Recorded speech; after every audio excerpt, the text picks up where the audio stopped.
The injury bug is afoot in the NFL preseason, and that's not a fun part of things. We do have some positive updates to talk about, though, with that. And, of course, today it's another draft, Best Ball Mania 5, my 100th Best Ball Mania draft, even though it's my 170th stream draft on the year. We're going to do it all today. Of course, I am all in a draft room here, picking in the 5 spot. We'll see what we do today. Tyreek Hill going in the 101. We are in silly season already. We'll see what we get back. Probably nothing too fun. If I had to guess, this guy will soak up the CeeDee Lamb value, and then we'll get the same old Jamar Chase, Justin Jefferson we always get in the spot. Well, I would be happy to get Justin Jefferson because he's on the thumbnail again. Probably my favorite photo of the year I've had in a thumbnail is, in fact, this Justin Jefferson right behind me. He looks so enthusiastic. He's showing off the platinum grill. These are all things that I want in my thumbnails that I can't provide myself. This guy takes Justin Jefferson. All right. CeeDee Lamb goes at 4. So once again, the fun part of drafts here where I get no real value back. I'm going to go Amon-Ra here. Jamar Chase now officially holding out. Part of the news items we're going to talk about in a moment. I'm just getting my tweets and stuff out here because I didn't get a chance to do it. We snap filled. But yeah, right now Jamar Chase was doing a hold in for the first few weeks of camp. Now he's doing a hold out. So he's going to start to rack up those fines. As we talked about with CeeDee Lamb, the rookie contract, the team can rescind the fines as part of just agreeing to a deal. So it's not that big of a thing, though much like Dallas, it wouldn't be shocking if Cincinnati were like, hey, Jamar Chase, you missed X amount of days of camp. We're going to hold you to these fines because they are a cheap chiseler kind of organization. But that said, that's the big news item to lead it off here. That probably doesn't matter that much. Jamar Chase, I got to assume will get his money, even though the Bengals would have really preferred to not pay him until next year.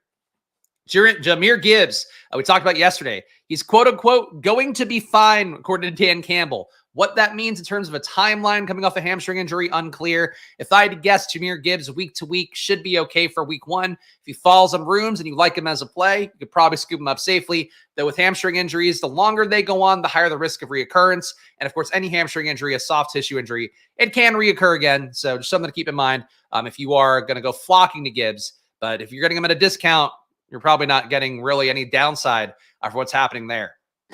Devontae Adams back at Raiders camp after the birth of his son. He was away for about a week and change there. Wife gave birth, got a few days to settle in here. Devontae Adams back at camp, so that's good to see because he needs to be out there and he needs to not have a sourpuss on, ideally.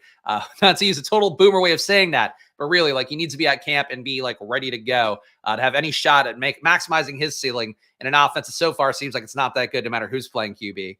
Brandon Ayuk and the Niners are quote-unquote one contract item away from a full agreement. The framework of a trade exists with Pittsburgh, as well as Pittsburgh having, I guess, a read on giving Brandon Ayuk a contract he'd be happy with if they can't finish the contract. So the Niners, it seems like, as we've thought this entire time period, basically using the trade market as leverage for them to get to where they need to go with Brandon Ayuk. So if, again, Brandon Ayuk falls in a room, I did a BBM draft last night at 11 o'clock off stream just to see what the room is like. Got Brandon Ayuk at pick 33. I think you buy the dip there, stack them up with Lions. Really have no concern about how that goes. Puka Nacua falls in the second round here. Bit surprising to see, but it's going to happen when Drake London goes, Taylor goes. There's Puka. And honestly, unique combo here, A.J. Brown and Puka for this guy. Hope he appreciates it because that actually is one that probably has not happened too often besides maybe the initial overreaction when Puka Nacua came out with the hurt knee. We got more news items to hit here. Checking the chat real fast. Does Devontae Adams procreating affect his ADP? No. Though I do think, him being out of camp, he has come down a little bit. That's what it seems like. You can catch one live in between flights. Braden jet setting here. Appreciate you squeezing me in there on the airport/plane Wi-Fi. And shouts all the rest of the chats here. Chase has an incentive to step on the football field. He's only scheduled to make $1 million this year. Wants a $30 million a year pay raise. Yeah, but the team should still give him a new deal, given that he's greatly outperformed his rookie deal. And that's usually the way that this stuff goes. But the Bengals are the Bengals, and that's how also that goes. We got a pick coming up here. Trying to see if this guy goes or not. Nick Chubb. Actually, no. Keenan Allen. People freaking out over Keenan Allen. He weighs 230 pounds right now as opposed to his previous playing weight of 210 and 215. If you watched Hard Knocks yesterday with that coloring, does seem like Keenan Allen moving a little bit more slowly, looking more like a tight end. Don't think you want to penalize him too much. Oh my God. Holy receiver corner here. Think Olave is the pick for me. And that's the way we're going to go. We're going to go Chris Olave. See if we can push Brandon Ayuk all the way around. Maybe these guys freaking out a potential trade. Which is not going to happen, by the way. Brandon Ayuk now, the fact that they have a framework and they're one thing away from the contract, that's the thing to look for Ayuk. But let's see if this room panics about Ayuk and pushes him back around. All right, the rest of the news here. Nick Chubb expected to start in the PUP list by The Athletic. Deonta Foreman is the exact quote here. If healthy, projects as the short yardage back. So Foreman does seem like he's fallen behind Pierre Strong in the overall depth chart. That said, in terms of specialist role, Foreman taking some goal line work away, having that Kareem Hunt role from last year, still seems like it's a likely thing for Cleveland. And Jerome Ford going to lead that backfield until Nick Chubb comes back in, as we've, again, thought all along. Marshawn Lloyd not practicing, which was said emphatically by Matt LaFleur.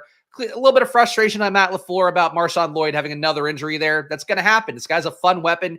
Matt LaFleur wanted to get him on the team, seemingly wanted him more than Josh Jacobs, based on some of the early coach speak that came out. That Coach Speak Next has been tracking pretty aggressively. Marshawn Lloyd, though, again, I'm not worried about it. He's going to fall on ADP. It sucks for CLV. I think you could still take him. And in fact, I did take him last night at, I think, like pick 155. Could take him in the 160s. I'd be fine with that as well. We got picks coming up here. Or one pick, rather. Wish Clarkie would go after taking Brandon Ayuk at 21. Definitely not reason to take Brandon Ayuk early right now. Again, given the fact that he goes in the 30s in rooms. But that's, as we say, bad drafting isn't always good drafting. Devontae Smith here would be a fine pick. Correlation-wise, nothing we need to get to. Unless we wanted to reach up for Laporta, but that's not the move people do anymore. I'll skip up Devontae Smith here. Feel like an Amon-Ra, Olave, Devontae Smith, not something I imagine I have in the portfolio because of how these guys normally line up. So we'll go this way. Team so far, Amon-Ra, Chris Olave, Devontae Smith. I will scoop the Devontae Smith fall, quote-unquote, every time it happens. Great camp reports again. And as we've talked about, Keenan Allen, big fat Keenan Allen. Last year for the Chargers, less big and fat, and had a great year with Kellen Moore playing the exact role that Devontae Smith's going to be playing this year. Rest of the news items here, and we'll get to chats after that, so hang tight if you have esoteric kind of questions you're asking me. Will Levis, I shouldn't go right into this with the news items following that one. This is esoteric as well. Will Levis is a mayonnaise cologne coming out as some sort of shitty Hellman's viral campaign, the kind of stuff I feel like companies would do back when I was a regular blogger for my old site, Guyism and Barstool. This is something that I don't get what they're doing with it. It is a thing that's been featured everywhere and popped up a lot on social media. So Will Levis now famous enough to sell mayo after being famously a guy that eats mayo out of a jar last year. Will Levis crushing it. Tyrone Tracy's injury, one we talked about yesterday, everybody declaring him dead on the air here. I didn't get a chance to really look it up live, so I couldn't see what happened. But you hear air cast, you tend to think broken leg, tend to think a full year injury. Apparently more of an ankle sprain. So the real question to me now is, how big of a pussy is Tyrone Tracy? Like, fucking Rondale Moore went out in an air cast. His leg was broken. His knees all fucked up. For Tyrone Tracy, oh, yeah, a little bit of an owie. Oh, no. So if you want to downgrade Tyrone Tracy for the fact that he had to get an air cast because he had an owie ankle sprain, I would say it's fair to do that right now. But he should be back to go at some point. I think we'll be okay. Daniel Jones, amidst this, had his best practice at camp. What is interesting to note without Malik Neighbors there, he does like Darius Slayton. Those guys are actual friends off the field, Daniel Jones and Darius Slayton. Not that that's a data point, but it is something that was brought up in a lot of articles last summer about Slayton coming back to the Giants. So maybe there's a little bit of something there with Malik Neighbors. Commands the ball a lot, gets pouty, gets a little bitchy if he doesn't get the ball already as a rookie. But that's part of, the DNA of being a star receiver. We get it. But maybe Daniel Jones, with the trust he has with Slayton, maybe that's part of that going hand in hand. JJ McCarthy had a torn meniscus, could be 4 to 6 weeks. If it's not a full repair, it could be the whole season if it's a full repair. So that's what we're waiting on news. Wouldn't shock me if we get a news break on that coming up this afternoon, but I didn't see anything as of this morning, just that's going to basically be, could be the entire year, could be about a month and a half to 2 months. If it's a month and a half to 2 months, he's still live to play later in the year, potentially, but the odds get a little bit smaller just from that time missed. Chargers depth chart for the RBs behind Edwards and Dobbins is quote unquote a competition. So if you are holding that candle on for Kamani Vidal, he's going to get one more shot. It looks like, as long as he can practice and go in the game this week, guys are going to get to compete in the Chargers backfield next game. That's how they're going to determine the depth chart behind Edwards and Dobbins. So, Vidal, this is your shot. If he doesn't play well, might be fucked. He didn't request an air cast. No, it was a joke, to be clear. I don't think he goes, please get me the air cast. Like, they put an air cast on him because they were concerned. They checked it out, and then it's apparently a high ankle sprain or something. But he's probably going to miss some time no matter what. But we'll certainly see. He's back in meetings pretty fast for the reports that are out there on social media. Luke McCaffrey has quote-unquote outside and slot potential and at one of his best days in practice. This is an article talking about Martavis Bryant's addition to the Commanders. McCaffrey, look, I still think he should be in the 18th round right now, but he does have some outs still. And he's honestly, I thought he looked good in that preseason game. Some film guys out there highlighted how well he did in terms of getting open. I don't think McCaffrey's dead. I think if I had to rank my guys who I've got the biggest bags on that I'm the most concerned about, I would put him as less concerning than Troy Franklin right now. But I think for McCaffrey, still have to hit a narrow outcome. But it's possible you get that narrow outcome. All right, what do we got on this pick here? Really thinking about it. I mean, we get a good value here. This correlation is very much lacking. I do think Zay Flowers at pick 44 feels pretty good. Pittman would be the bigger discount. Again, no correlation there. I don't get much Pittman, and getting Pittman at 44 feels pretty good. So I'm going to take Pittman here. Do you think I like Zay more? As you can see, we are sorting by my ranks here on screen. I would rank Zay a little bit higher, but I've not seen Pittman go in the mid-40s before. This sets us up to maybe take AR a little bit later on. Like we're going to do this one here. My higher is Pacheco, like 20 spots higher than a week ago. He's been going, no, he's right where he's supposed to be. He's been early 40s for a while. Sometimes people take him in the 30s. He goes very early in redraft leagues, so that's probably part of him getting steamed up a little bit, but he's been locked in this 40 to late 30 spot for a while. Pittman at 44, good, especially with a Downs injury. Probably doesn't matter that much. Downs, I expect to be back pretty early in the year, but we'll certainly see. Last of the news items here, I guess the last few. Again, mostly later picks here because I sort the news items by ADP ahead of time. Athletic projects Samaje Perine to be cut. They say that it will be Javonte Williams, Jaleel McLaughlin, and Audric Estime being kept. And then for the receivers, they have Devon Vele, Troy Franklin, and Tim Patrick expect to make the roster, while Brandon Johnson and Lil Jordan Humphrey wouldn't make it out of that group. Jalen Virgil would be the one guy who could mess that up a little bit as a returner, but that's what they're projecting. And again, the Athletic does their round of who they think is going to get cut. Might mean something, might not mean something. That's how that looks right now. We're on the clock here. Falling George Pickens, which I don't mind. Terry McLaurin at ADP. AR is coming up in a little bit here. Not going to reach for him at 53 because we've seen him go in the 70s in rooms within the last week. I'll take the Pickens discount. I don't know what would be making him fall here. I guess people just reading the part about, oh, Pittsburgh has the framework for a trade with the Niners, and they think that means that Pickens is going to get bumped down. But in reality, the part you should be looking at is the Niners have basically the entire contract done with Ayuk besides one item, basically. That's why we would not affect Ayuk's ADP. But then this guy took him at 21. So we're getting it on both sides here. This guy took Ayuk earlier for no particular reason, and we're getting Pickens later for no particular reason, basically. Anyway.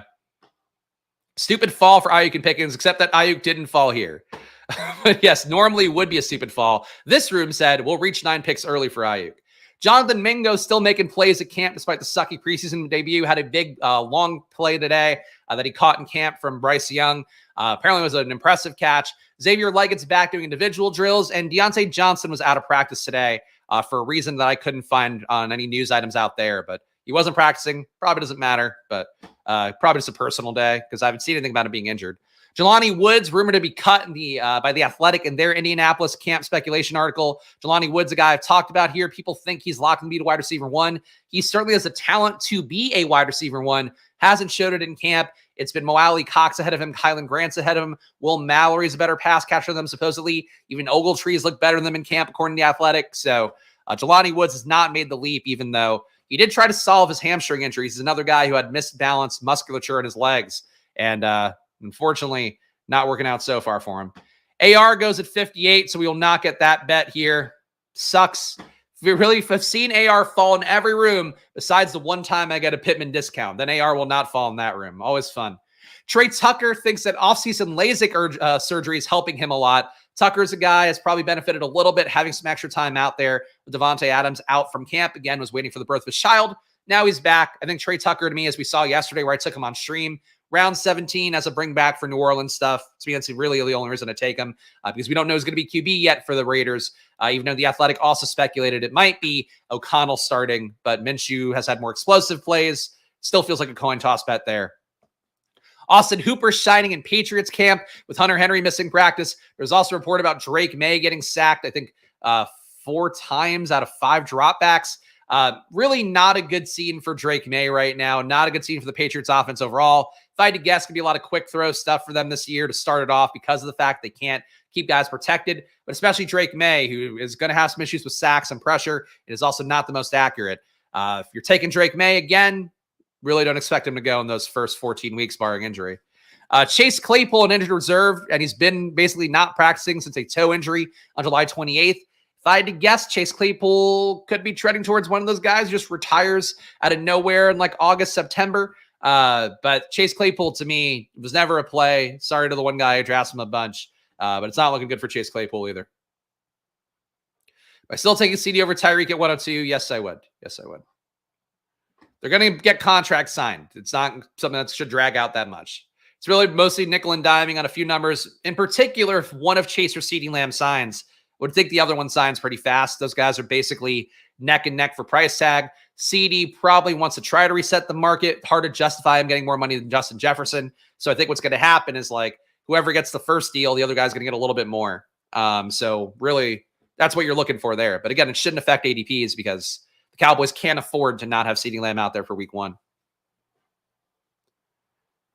No, he's just on IR, which is not the same as old IR used to be. That's why I said he's on IR. Patriots QB sacked in 20% of dropbacks and joint practice with the Eagles. Looking bad for Patriots offense again.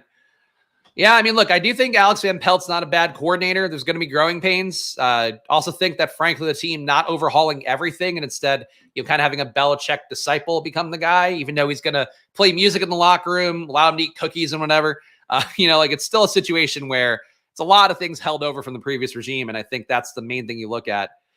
We have the bet on New Orleans. I don't think there's an extreme 0 RB team because we haven't got the correlation on it to really make sense of that. Odunze, I think, gets a little bit more valuable with fat Keenan Allen. But I'm going to take a share of Alvin Kamara here. We just saw David Montgomery go. His price tag has come up a little bit just because of that Gibbs hamstring injury. I feel like Montgomery being priced at 67 this whole time would have been fair. So we will instead just go and pair him with Alvin Kamara in that range. Holly Brown at 69. Not too bad. Not a bad discount there. Hill could be fed like crazy. I don't think he's the kind of guy that would get fed in a low A dot quick timing offense. Probably the slot and tight ends. Polk's best success is a downfield receiver. He had a really low A dot in that first game. I think he had 4.5 yards per attempt there. It's not the way you want to use Jalen Polk. I'll say that. He is a downfield target. He's one of few guys that really, outside of that top tier of guys, that grade out as a legit downfield weapon. So yeah, it's not the way I would view it. Curtis Samuel goes at 74 here. Pretty aggressive reach for him. For a guy, did get Josh Allen, but also reached for Josh Allen. He really wants the Bills alpha stack. It's a lot of Bills, a lot of aggressively priced Bills. We now got discounts back on Christian Watson in particular. Could also go to Jameson Williams and reach for him. Could take another RB here and not feel bad about that. It's a pretty big fall for Watson, though. I got to take Christian Watson. Watson in the mid-70s when I've seen him go in the high six or the low 60s. I think this is too cheap. So going to take Christian Watson here. No reason why he's falling unless there's an injury that occurred while I've been on stream, which is always the case. It's entirely possible. We have 6 receivers now, so not an extreme 0 RB team, but not too far off from it. Technically a Kamara hero team is what this would be now with Alvin Kamara, Amon-Ra St. Brown, Chris Olave, Devontae Smith, Michael Pittman, George Pickens, and Christian Watson here. Some week 16 correlation right now with New Orleans and Green Bay. Obviously, this is a Derek Carr kind of team with Kamara and Olave. And those are the things we have set up right now. Don't think they're done at that I'm done at receiver now, or that the team should be. If I had taken 6 and 6, I think it would be. But we do have to dial it back for a while. I don't foresee the need for a receiver coming up anytime soon. Jordan Love goes at 78 to this guy. That's an aggressive. This room is just reaching for everything. You took Jordan Love unstacked, 20 picks early. You're a red badge. I say this whenever I know, again, volume of drafts at this point, how much money you spend on a platform does not mean you're a good drafter. You've been doing it for this long, man, and you're reaching 20 picks for Jordan Love. You've done 1,000 drafts, and you're doing this uncorrelated Jordan Love 20 picks early. That guy must be losing so much money on this fucking platform. Unbelievable. What do I think of the Packers wide receiver Melton? He's buried even deeper than Wicks. You can take him in the 18th round if you have a Jordan Love stack and you want a second receiver, but you have 4 receivers ahead of him. You have 2 tight ends who are going to get playing time and also can command targets ahead of him. You have running backs now who are going to be involved in the pass game, and deservedly so, and guys are going to take touchdowns away. Bo Melton's ceiling is like contingent value on contingent value right now, so not really a play. It's getting pretty easy to draft URB teams right now. I agree. That's been part of my shift recently to taking more of them on stream. Still like Hero RB builds. I think there's a video I'm doing for like where I have to film something and send it in to one of our pal Pete Overs that's video editors for a video they're going to do on Deposit Kingdom. And I think the thing I'm going to talk about is like, I think Hero RB is more tempting than ever. That's part of why actually going 0 RB to me theoretically has more value than ever, because of the fact that like, it's very easy to get tempted in taking an RB, but in reality, the RBs that you're taking in this spot here, like let's say 60 to 100, those are guys that in previous years would have been like 4th to 6th round. So I think with how ADPs have moved, number one, you need the receivers early, and number two, you need to have, a little more flexibility at running back. Even if you take the hero, like you got to dial off the position for a while. Guys, also I forgot to do the thing I'm supposed to do always. Please subscribe down below if you found value out of this video. Again, the news items in particular, I know a lot of you guys comment every day, whether it be on the Discord or in the comments about how you appreciate that segment. I try to do the best I can to both show you my gambling, explain the reason why I'm doing things, why I'm evaluating players where I am. I do it here every day on stream now. 170 drafts I've done since January, and this is BBM number 100 for me. So hit that like button, subscribe. All your engagements go a long way for me. And of course, shout out to Underdog as well, the platform that we are playing on. Use promo code SPLASH on there to get to a $250 in bonus cash, the biggest amount of bonus cash you'll find in the world of best ball. All right, so thought we'd have a shot at Brock Bowers. He went 10 picks early. Ramondre here is now a 10-pick discount, so we're just going to soak that up. Again, not great reviews for the Patriots right now flowing around, but Ramondre is doing Ramondre stuff in camp in terms of getting value, in terms of getting volume. So we're okay with that. Jonathan Brooks at 89. Just being aware, again, of where guys are going now and not taking them ahead of where they're going. Brooks is coming down. Brooks is probably going to be on the PUP list. And I think we're going to officially perhaps get like he might be out 4 games things. It's possible we get that in the next 2 weeks. Taking Brooks higher than his ADP when you can take Brooks in the 100s in a lot of rooms. Not the move. I don't know how many drafts this guy's doing. Old Chip Hilton here in the spot, but you got to be, if you're going to do drafts, know what you're getting into. Melton is so buried that King Arthur couldn't pull him up from the depth chart. Hey, look, guys get hurt.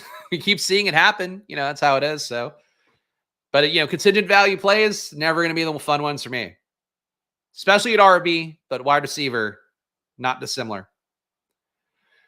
I thought there was a chance we might get Najee all the way back. Not going to be the case here, which is fine. Why would Chuba be criminally underpriced? Again, the back who's expected to take his role is going in the 80s. One point was steaming up to the 70s. Now he's probably properly priced late 90s. Chuba's not mispriced because he's basically an early season guy. We're not playing for week 1. We're playing for week 17. So that would be the better way to try to view that, I think. 0260 here. Brian Robinson, some good camp reports for him about him just making some catches. Fuck, man. Brian Robinson is just where my brain goes for this, and I think that's where I'm going to go for it.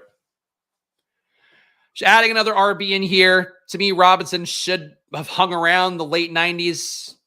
Said he's fallen a little bit behind. Guess maybe Eckler's work in that first preseason game was a little bit more than people expected. But it's basically, an elevated version for Brian Robinson in terms of workload.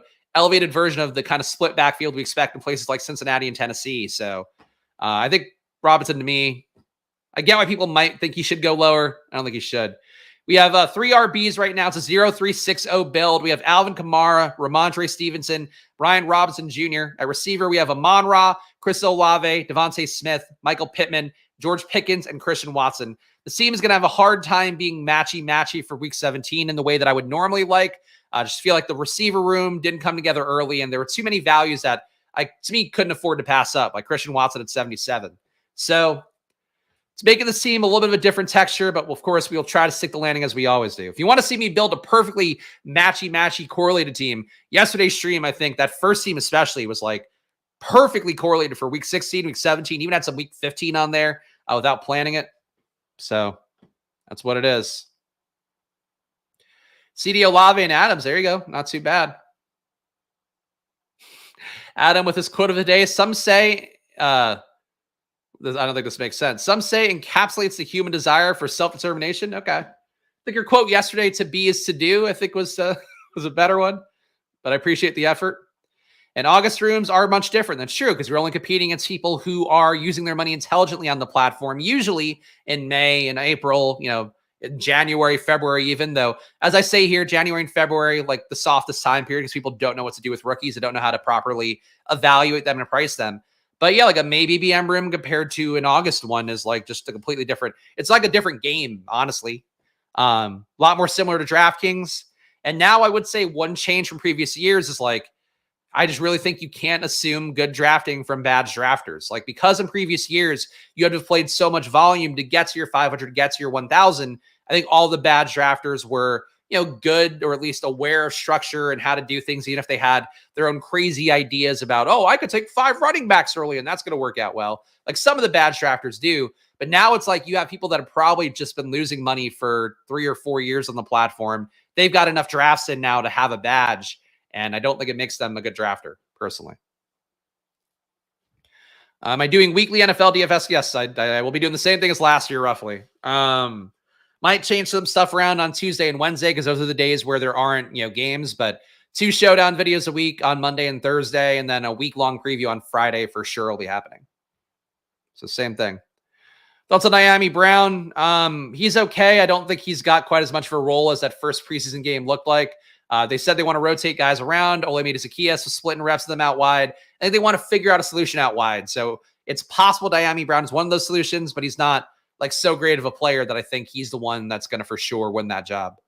Adding Martavis Bryant, the team kind of talked about it like, oh, it's just competition. We believe in getting good competition in. The team, though, bringing in Martavis Bryant, I think, is a little bit of indoctrination of the guys they have there. You just want a different look to see, hey, does this run better with another bigger-bodied guy outside? And it might not. Jared Goff goes to this guy with no fucking correlation. Are you kidding me? Oh, is the K in Jimmy K for cunt? I think it is. That's really fucking frustrating. Okay. We got to really backdoor stacks now. I still think the move is not going to be to panic and just get some more RBs in, but that's fucking annoying. That's Jared Goff 10 picks early, when, again, usually a stacked Lions drafter can get Jared Goff at like 140. Just an awful fucking pick. That was tough. August drafting is not fun. It's fine. I mean, look, you get the trade-off of getting good values. Like this receiver room is not one that could exist in most BBMs. That's the positive. People just being idiots is the downside. So it's unfortunate. Just fucking stupid. Like Love at 78. This room is like a QB avalanche room. They're driving up fucking everything out of just sheer panic, like for no particular reason. 3-week 14 buys at RB. Yeah, I don't care. That's not it's not something I'm going to care much about while trying to figure everything else out here. Fucking Jared Goff unstacked at 114. At least that guy doesn't have a badge. Wouldn't shock me if the fucking guy with the red badge had done it too. At least he's trying to stack guys up just really stupidly. Man. Rico Dowdle goes. That would have been the play. For me, Zeke, I'm okay with. Fucking just blow this room out at receiver and take Brandon Cooks would also be okay. The Zeke and Dowdle bet to me, as we've talked about, exact same bet. Would like to get more exposure to Dowdle because I am lower on him than I am on Zeke, but Dowdle went ahead of Zeke here, so we'll go Zeke. Fifth RB is in. I think we're done at RB now. We have Alvin Kamara, Ramondre Stevenson, Brian Robinson Jr., Javonte Williams, Ezekiel Elliott. A receiver, we have Amon-Ra St. Brown, who, of course, got sniped with Jared Goff, Chris Olave, Devontae Smith, Michael Pittman, George Pickens, and Christian Watson. So I think the second stack for me is going to have to come via tight end. Oh, man. Fuck that guy. Fuck the Jared Goff at 114 guy. It's just very upsetting. I think it just bumps up Terry McLaurin. Seems that just the Commanders don't have faith in a wide receiver 2 on the roster. I mean, they seemingly have faith in Dotson being the wide receiver 2, but it's more that, you want an outside guy who's going to be able to get targets downfield, draw attention away. They probably don't feel like they have that right now. The Diami making the one big play, that does matter a little bit. Zacchaeus is supposed to look good in camp as well. How do you have more Zeke than Rico in 2024? First of all, it's not next year, but you see, you corrected yourself. Zeke is going to be the guy that gets the high-value touches. He's a guy that they trust, that they've brought in again, knowing what he is, knowing his flaws. And the Patriots, again, a team that last year, similar to the Cowboys, has similar takes. They trusted him as well. I don't know what more I could tell you besides that. It's not always just the younger guy. I think that's the one thing that people fuck up. Yeah, you want a younger guy generally than an older guy, but an older guy who has a track record of a team where they trust him and have given him steady work here. Biggest predictor of future volume is previous volume. Who has previous volume out of that Cowboys room? Is it Zeke or Rico? It's Zeke. But I want to be flat with him. That's the point. That's the thing I just fucking said too. Not to get too snippy with you, but it's like, I think people really are caught up on the age thing with Rico and Zeke, and it's like, look at how the guy's been used historically by the exact same fucking people in place. And look at how they haven't used the other guy by the exact same fucking people in place. Terry's going to crush. I hope so. I think you saw Diami Brown, make the big play. I think people read that the wrong way, where it's like they get excited about Diami Brown. And no disrespect to Kendrick here asking about him, because I think it's a logical thing to ask when you see a guy make a 40-yard play in a limited amount of snaps. But you see Diami Brown make that play, your logic should then go, oh shit, Terry McLaurin's going to have a lot more shot at those plays.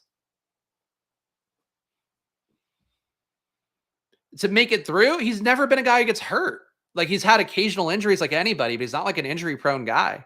It's just, again, it's about touchdown work. That Dallas role to me is not one where you're trying to compete really between the 20s.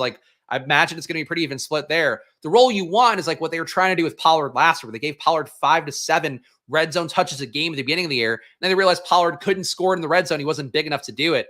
And it's they pulled him back. Your hope, I guess, if you're playing Rico, is that he can get some of that. What's more logical is that they give that ball to Zeke, and Zeke probably, again, becomes Jamal Williams in Detroit a couple of years ago. I don't know if he puts up 20 touchdowns, but I think him getting 10 touchdowns, I'd make that bet. I think you guys are reading this wrong. Really, that's one of the things. But again, I'm trying to level out my exposure on him, so you're making me defend a guy that I'm not in the bag for. But I just think it's being viewed incorrectly, is what I would say. Algier goes, I don't know why Brandon Cooks is free, but at this point, I got to get other players in at other positions. This is too cheap for Brandon Cooks. We have a little bit of a Dallas bet going already. So Brandon Cooks at a 22 pick discount, unless he died in camp and nobody told me. Brandon Cooks is wide receiver 7. Can't be it. No, again, that's not. No, I don't. The case is Zeke or Dowdle. Somebody else coming at this point would be the one thing that could upset it. Somebody gets cut in camp and comes in, but I don't think Royce Freeman's a valid play now. He got okay camp talk, I guess, if you want to focus on that. But he's not really a player where we know what he is. He's a veteran flotsam. That's basically it. He's a roster depth guy. You could take a shot at him if you want. I'm not. It is for sure not Deuce. Honestly, the best shot, if you were to take a flyer on anybody who's not Rico Dowdle and not Zeke, the only guys that need positive talk besides Royce, which is just the talk you get from a veteran, guy's going to pass protect well and not fuck up plays. It's probably Malik Davis, who they've liked a little bit. They've talked about him competing with Rico Dowdle amidst the young guys. That would be the third guy to go to, but you shouldn't go to him. That's really it. You cannot. You can never interest me in Deuce Vaughn. Nobody in the world can interest me in Deuce Vaughn. It's like Miles Sanders is possibly somebody who get cut. Doesn't necessarily mean anything. They see him, they're at least putting out the signal that they're very content with their RB room. So there's no guarantee anybody comes in. So if you're hawking the Dallas spot for somebody else, I don't know if that's the best thing either. All right, we got to fucking get QB figured out here. We have now made a lot of plays that have gotten sniped to death.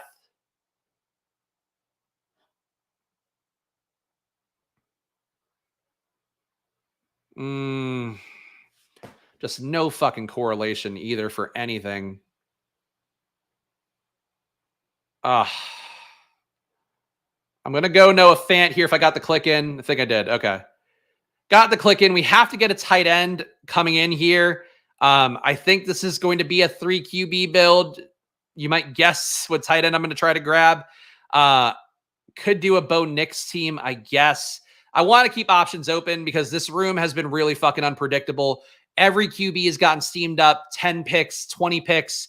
I don't know what this room is going to do down the home stretch. So I'm trying to give myself a bunch of outs because I like this receiver room a lot. I got a lot of value at receiver and at RB. Like I've hit the pockets well there, but QB just going fucking stupid. Braylon Allen's going to 150. This guy, I got to tell you, this guy next to me might be the worst red badge drafter I have seen in a room ever. Like this is just bad pick after bad pick after bad pick. Some of them are fine. Is Caleb one fine? Jordan Love incredibly early just so you could take Dontavian Wicks early. Awful pick. Braylon out of 150. Awful pick. Just terrible stuff. Anyway, people have pointed out here, I get more mad at bad teams than I do my own teams getting sniped lately. But I really just, how could you put in 1,000 drafts and think this is what you're supposed to do? I don't get it. I just don't get it. Also, Dobbins up at 134. I missed that before. I think that's because this room is, again, going fucking insane. But that's wild to see Dobbins at 134. Ooh, this room is going to be the death of me today. You know, I'm not the biggest Justin Fields guy. I still don't know that that's a good play for this team. But hey, eventually we're going to figure out QB. If you're looking for a channel where the person making draft picks panics at QB, you have not found the one here. You can always figure it out late. Though the options late diminishing a little bit. They're at least changing. Your late options are now Bryce, Carr still. Carr has been the one from day one.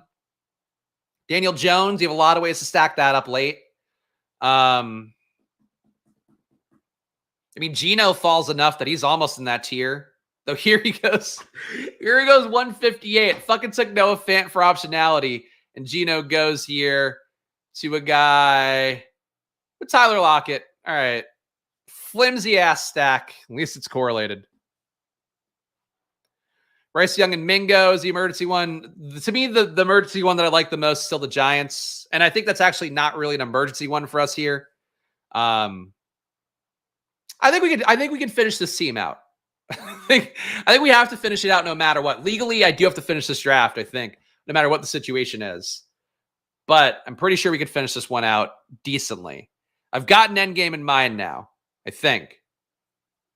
I pray. Some guy has 6 RBs, 3 wide receivers, bold strategy, Cotton. This has been a very dumb room. This, you guys know this is why I like doing the drafts at weird times. I like to get the weirdo rooms. Always going to be a goal for me. That said, this room, just a bunch of buffoons is how I currently feel about the room that we are in.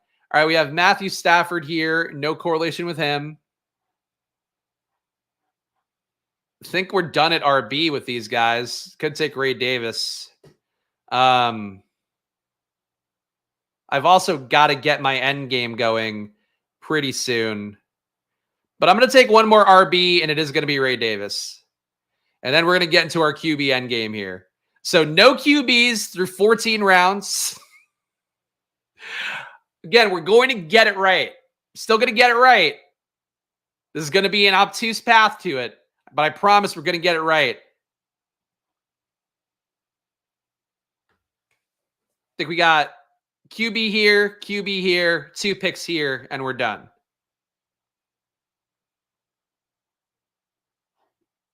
There's a bunch of red badges in here, but cool, cool. Glad to see that you're witnessing the genius happening in real time alongside me here. And glad you're not Beak Hovery.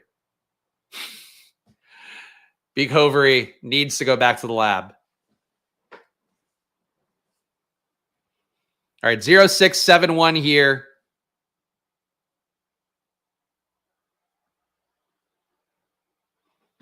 Got Jalen McMillan getting picked. Stafford falling. Again, when you take Stafford to the 130s, this is what you're doing, is that you're going up against people who are going to have Stafford at 170, nicely correlated for themselves. Derek Carr is the pick. We got a QB. Mission accomplished banner goes above my head. There you go, Biff Tannen. All right. Death of a salesman. All right, we got one QB down. Think I see the pathway to getting 2 game stacks going. The pathway is here. It is well lit. But there's a lot of idiots in between me and finishing this team off. Would I judge a black badge less? I would if you drafted a team as stupid as the guy next to me has. Just because I think, again, there's a difference between 1,000 drafts. You're talking about double the drafts to hit the red badge. So I think you should have, if you are 1,000 drafts in, you should know basic structure, how the ADP works, all of that. And then when you're doing your weirdo shit, you're doing it at the end of a tournament when you've almost maxed out and you have to do your weird reaches and stuff to level out your exposures because you think that fucking matters. That's fine. What this guy's done today is just an egregious assault on what best ball is supposed to be. That's how I feel about that. Matthew Stafford goes at 178. Let's see. Does he have any correlation? No, he does not. He just couldn't imagine not having Matthew Stafford in his Dak Prescott AR team. Waste of QB capital, even at that discount, does nothing for you. The third QB, I could say this until I'm blue in the face, but it really is an important thing. This guy fucking almost said a forbidden word. Takes Juwan Johnson at 180. You fucking cock. Third QB, the point of a third QB is to set up a third game stack, to give yourself a shot at that third game environment that could spike in week 17. If you take a third QB just for funsies, it doesn't do much for you. It gives you more projection for sure, but you have 2 picks at QB for this guy in particular. You have 2 picks in the top 100. AR is going to smash. Dak's going to smash. If you're taking those guys there, that's the bet. Taking Matthew Stafford uncorrelated does nothing for you.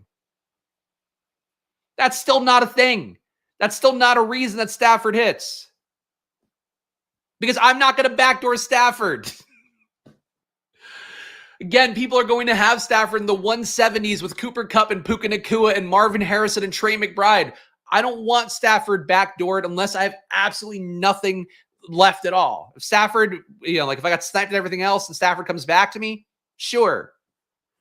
But I don't want to make that bet on Stafford for cheap just because that's going with much better bets than mine. If there's no QBs left, then yeah. Then take Stafford and backdoor it. All right. Second QB here.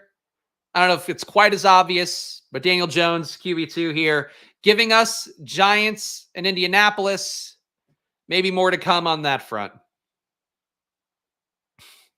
Whittington and Colby is the bailout. Is the bailout of all bailouts. That's fine. That's true. Matthew Stafford, known rusher for 2 TDs. A man who we expect to always come through running for multiple TDs.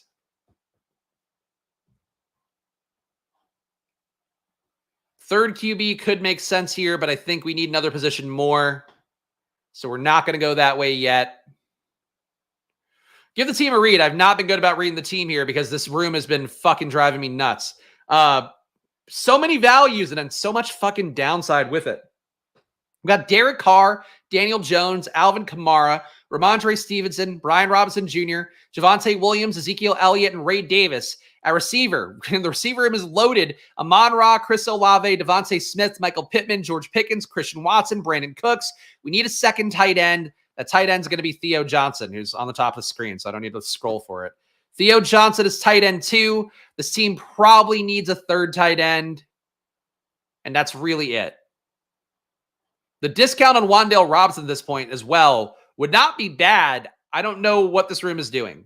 This room has decided that certain players are just not valid. Like a lot of them. They've decided that Wandale's not valid, that Jermaine Burton's not valid, that Quentin Johnson's not valid. You can scroll down, guys, but you should have a good team before you start scrolling down. All right, this dipshit next to me took Bo Nix as well. At least he's got correlation. He's got correlation. He is correlating. He's just correlating the stupidest fucking way possible. Beak hovery. Beak holery. Unfucking believable. Guys, if you're enjoying this draft, if you're enjoying this draft as much as I am, please subscribe down below, hit the like button, leave a comment. All your engagements go a long way for me. If you have a comment or a question about your teams, I also do reply to every comment after the stream. So don't make it one of those long ones where you like send me your entire team in text form and you go, hey, would you keep this guy? Like, please don't do that. But if you have general questions, stuff you want to answer that I can provide value to, please feel free. Of course, promo code SPLASH at Underdog. Up to $250 in bonus cash. The best deposit match you're going to find in the business is an Underdog, so check that out. If you have deposited an Underdog, go use the promo code SPLASH on Drafters. Drafters is a fun site as well. Very good shot of there being overlay in their Drafters Million Tournament, which is a $15 entry fee with $500K to first place. So if you go to drafters.com right now, you're going to get a lot of free entries on the home stretch. If you put in 10, you get a free entry in that tournament. I give away entries here. I give away 4 every weekend. There's consecutive draft bonuses. There's going to be a lot in terms of that coming up here. So really, if you want your dollars to go further, I know you guys love the mini schnauzers and all that in Underdog. Your money's going to go the furthest. I'm pretty confident on the Drafters Million right now. It's a $15 entry fee, $500K to first place, and it directly supports the show as well. How could you lose? Check it out, drafters.com. Of course, the biggest cosign, last year I finished top 110 on just 9 entries. It's full point PPR. You get some more grace at receiver there, and 20 rounds, no pods, no playoff pods. So the luck component goes out the window. Check it out, drafters.com, promo code SPLASH. And we got one more pick here, and we'll see what that pick is in this room of death. I'll call it a hell room. Really would have never thought I would get a receiver room with this much value and be incredibly frustrated by the end of it. But that is where we are. I think we need the third tight end here, but tight end is getting bled out pretty dry as well. The guy with Matthew Stafford is not the one who took Colby Parkinson. Unbelievable, guys. Hump day. Hump day here on Splash Play. Anyway, a couple picks coming up here before our last one. All hands, guys. All hands on that catch. Even though I cannot get a spiral with a low ceiling here. I personally like the room. Good. I'm glad. Happy for you. Happy for old Biff Tannen. I've been negatively impacted by this room overall. All right, if we go tight end here, here's our end game picks. See one option that makes a lot of sense to me. But let's see what these brilliant men do ahead of me. These riveting gents ahead of me. What are they going to do? And spoiler alert, guys, second draft coming up. We're in the home stretch here. You're going to get a lot of doubleheaders from me down the home stretch. So stay tuned. Keep watching. Watch. I wish this guy would make his fucking pick so I can go to the other draft. God, this guy is the fucking worst. I hope I never see recovery again in my life. Michael Mayer's the final pick. It's a 2-6-7-3. Derek Carr and Daniel Jones, thin at QB, but they are starters. Alvin Kamara, Ramondre, Brian Robinson Jr., Javonte Williams, Ezekiel Elliott, and Ray Davis. RB room ended up perfectly fine to honestly pretty good. Receiver room also pretty good. Amon-Ra, Chris Olave, Devontae Smith, Michael Pittman, George Pickens, Christian Watson, and Brandon Cooks. And a tight end, Noah Fant, Theo Johnson, Michael Mayer. We got our Vegas, New Orleans game stack there, and we got a Giants, Indianapolis one, and some mini game stacks involved. But here we go. We got another one going. And the same pick, right? I think this is where I was picking last time. Great. All right, you know what? Thank God this guy flipped it, took Amon-Ra. I'll get Justin Jefferson here. The man in the thumbnail. All right. We fucking did it. Best thumbnail face in the biz, this Justin Jefferson pick, and he's my first pick here. And I'm ready to take RB, by the way, guys. I would love to get an early RB here and have it make sense, but it's got to make sense. there anyone that went undrafted early in the contest that I'm taking now? There's too many of them to talk about. Theo Johnson would be one. There's a lot. Anybody in the 18th round who's come up enough, probably be those guys. Nobody who's come up really highly, I don't think has changed for me. But that would be one. Theo's an obvious one. Jefferson or AJ Brown could be easily this year's CD. It's a lot of things have to align. The pass rate has to align. The target concentration, volume of that has to align. Those are the main things there. Also, have to give a plug as well. You can see on the data, all my exposures. It's a big part of how I've been balancing things out for myself down the home stretch. It's all courtesy of the Best Ball Overlay tool. Oh, that's not stochastic. BestBallOverlay.com, promo code SPLASH if you want to see the Week 16, Week 17 matchups, your exposures, and even the point totals for Week 16 and Week 17 live from DK Sportsbook. You can get that with the Best Ball Overlay tool at BestBallOverlay.com. Promo code SPLASH. Check it out. Get $10 off.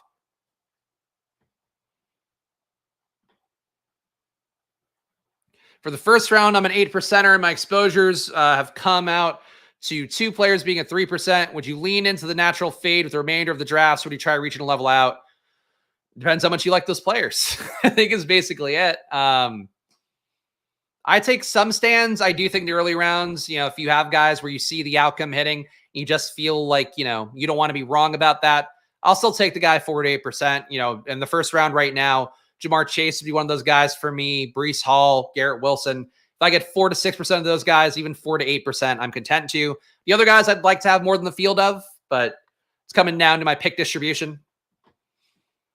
So I don't know. It's up to personal comfort, to be honest. But if you want to be a leveling out player, then be a leveling out player. Just make sure you're doing it like towards the end of your draft, portfolio, as opposed to doing it like 50 drafts in when you do 150. Don't worry about leveling it out then, because the RNG should theoretically, the random number generator that picks your pick, like that should theoretically sort itself out over time.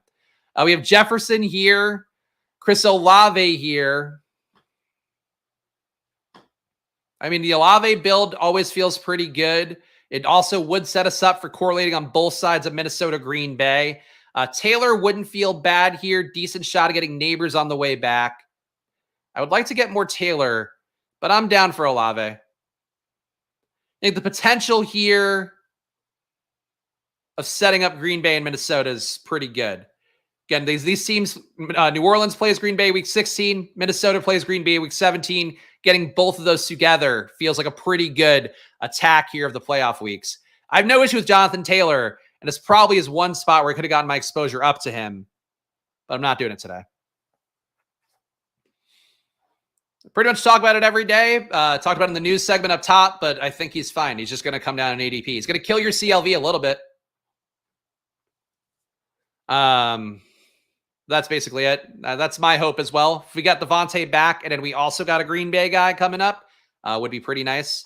Guess good to know that Malik Neighbors is going at 23 no matter what. So trying to make that bet for Indianapolis and the Giants would not have paid off. And Adams goes. So we will not get Adams back, unfortunately. I think someone will get a CMC Gibbs team, or just too unlikely. And wherever an ADP is, there's like a 12-pick spread on either side usually. It's not the case for the first round. But Gibbs at 14, so he could fall then theoretically. He would have to fall from 14.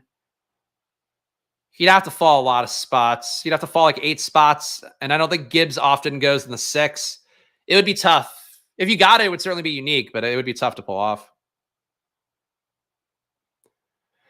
Tracy with the low ankle sprain to still throw darts at Gray. I think darts at Gray have been fine no matter what.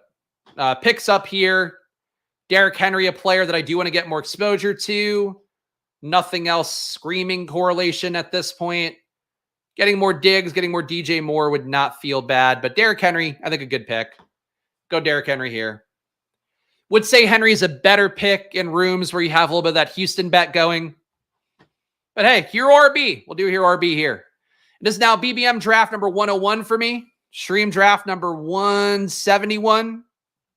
So we're on that march to getting 200 drafts in a calendar year. What it matters doesn't. But still something.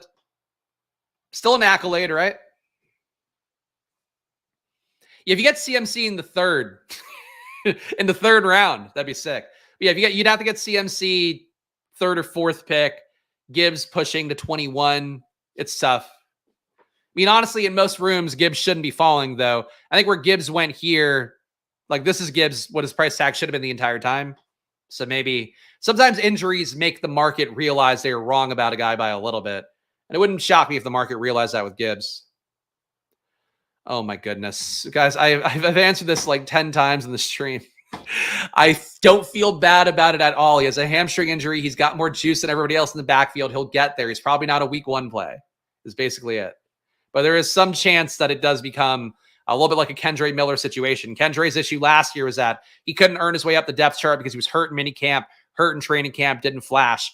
Marshawn Lloyd's already flashed, including the one play he had in the game. That was a play that nobody else in that backfield could have turned into a positive gain. So still okay for Marshawn Lloyd. I wish there was some way I could just have that in the intro and then you guys wouldn't have to ask me. But he's okay. Oh, thank you. Thank you, guys. Thank you. Thoughts on Lloyd? This Lloyd is a nagging hamstring. Yeah, he does. He does. I'm not worried about it. I'm not worried about it as a 40% Lloyd guy. He makes my portfolio a little bit, but I don't know. I'm not even worried about it in terms of my portfolio because he's usually RB like 5 for me, 4 or 5. So that doesn't really hurt me there either. It's okay. It's just that everybody's asked because I've become the Lloyd. And also too, not to accuse anybody who's asking it of it, but I know people like to do this when they have like injuries in their portfolio. And then they like to ask me about like the injured guy in my portfolio. So it makes them feel a little bit better. Like I'm not saying Carolina's doing that as a regular, but that is a thing that happens too, especially in season. You guys will notice if I do my, my review videos of where my best ball teams are, again, this year, like that's something too, where people will be like, oh, this guy's hurt. Like, how are you feeling about it? Because they just want to see you be bummed because they're bummed about stuff too. Brandon, I don't fucking know what that, Brandon, you're going all over the place here, man. I would buy the Lloyd dip. Yes. Personally, I would. I have to be mindful of it because where my exposure is. But if I were you guys, if I had a clean slate of Lloyd, I would buy the dip. He's got more juice than everybody in the 150s and beyond. Like, I will die on that hill. Josh Allen comes back here, which is interesting. It doesn't happen too often. Lamar is also here if I wanted to build out that bet. Cooper, a little bit of a discount. Not enough for me to go out of my way. I think we're going Josh Allen here. A lot of my Josh Allen builds end up with Breece Hall or Garrett Wilson on the few times I take them. So I'd like to split that out today. And I really don't know the last time I've seen Josh Allen go at 43. I'm sure it's happened. It hasn't happened for me. So Josh Allen, come on down. Is it true Lloyd hurt his hamstring carrying A.J. Dillon on his back to look better in practice? A.J. Dillon's lean enough now. Maybe you could lift him up. Like to bring, that's a lot of chaos you brought at once. North of 40% of them's good here. There you go. All right. So that you want to feel better about your bags. That's fine. I would tell you, I'm not worried about it. I've wanted to get Lloyd down anyway. Cause like to me, having 40% of a guy is too much. But I still think in terms of guys in that range, like he's good. If I were where you are, Carolina, I probably, if you're low on like Bucky, if you're low on who else would be in that range, even the Braylon Allens, Audric Estimes, I would probably not go Lloyd's way over those guys. But I'm planning on dollar costing Lloyd down strategically. Like my hope is that by the end of BBM, I'll have 25 to 33% Lloyd, but it'll kind of get him down a little bit. That's my hope. But I'm still comfortable having that 25 to 30% of him. Maybe get Kincaid, maybe. AR victory lappers can walk the plank. What about him getting injured last year? Yeah, that fucking sucked. That was not one of my favorites that occurred. Yeah, and then the people too were like coming out of the woodwork. I knew he was going to get hurt. I watched him at Florida. Yeah, you knew. Things that I will never forget from last year. All the people who shit on George Pickens only to flip the script when he started having good games. Christian Watson to a lesser extent, but that was not a pick that hit. This sucks. So the Lamar drafter, mad that he lost out of Mark Andrews, takes Dalton Kincaid out of spite. That's a bummer. Getting Allen Kincaid would have been nice, but obviously we'll survive.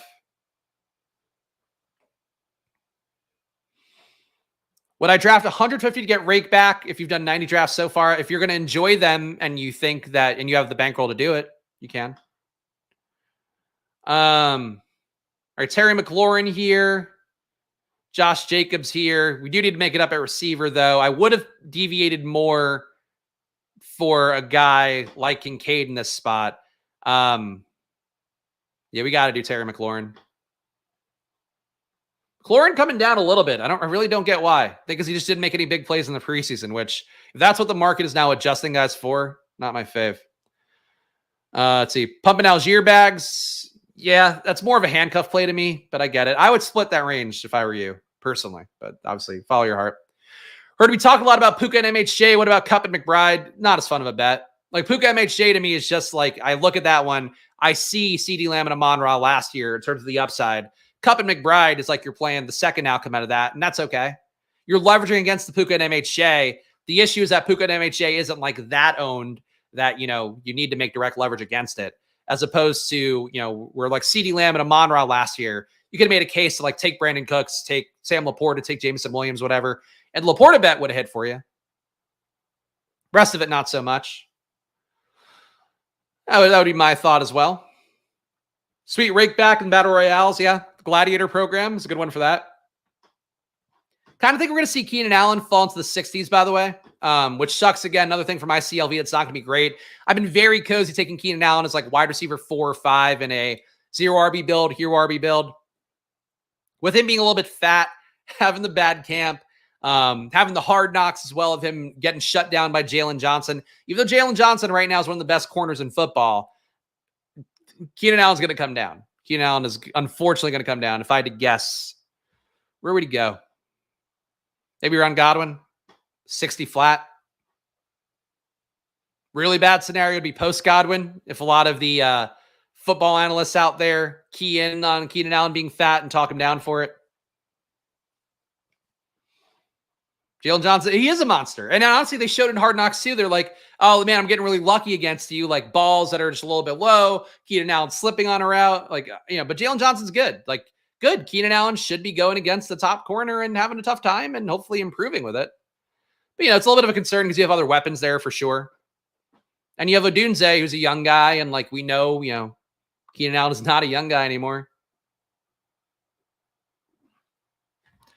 Kyle Pitts goes here. In a dream world, he comes back to 67, but that's not going to happen very often. Odunze should be going to Rashee Rice range. I don't know if I agree with that. You could flatten out him and Keenan Allen, but there is still, like, that bet is basically one of them hitting. It's a very limited sample. And he was playing third in the depth chart, but Odunze might take some time. He wasn't as great of a target earner as the other guys up top. It's going to take him a minute to get there, I think. Kyler goes at 62 to the guy with Harrison and Cup.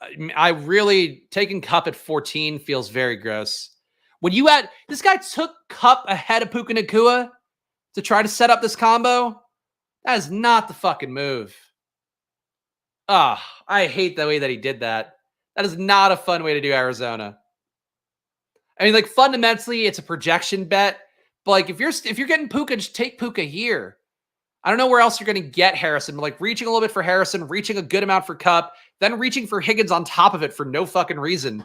And then reaching for Trey McBride, and then reaching for Christian Watson, and then reaching for Kyler Murray. That's not the way to do that in pick 11. That is too much.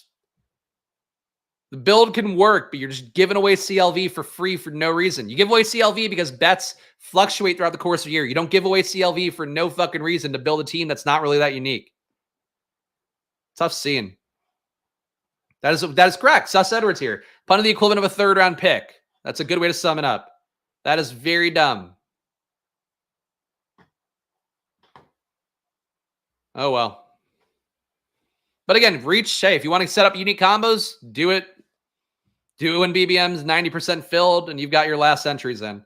We have a 1-1-3-0 here. We have to kind of keep room at receiver for the Buffalo guys that we'd like to get later. Godwin at this point is not a bad value, though. And I think that's where we're going to go. Chris Godwin, wide receiver 4 here. And I think we'll make our Buffalo stack, hopefully wide receiver 5, 6. Godwin to 67 doesn't feel bad. Still think he's more of a full point PPR play with that slot role, with it, looking like a Cooper Kupp role supposedly. And the offense that Liam Cohen is importing over with a lot of Rams influences. If Godwin at 70 regularly, I would take Godwin a lot more. Team 11 does a good reach around and they see when, hey, look, that I would begrudge that less than what they have done with that team. 11 spot is the best people to be in rooms with. Reach for correlation makes their team worse, doesn't blow up yours. That's a good point. It's a good point. It's tough to see. It's tough to see knowing that, I just want people to make good plus EV bets. Ideally not in rooms with me, though. But I want you guys at home watching this stream or wherever you're watching to, make good bets. And, what that 11 hole is doing, somebody could look at that and go, oh, that's a pretty good bet. And it's you gave away 10 picks per player. It's just brutal.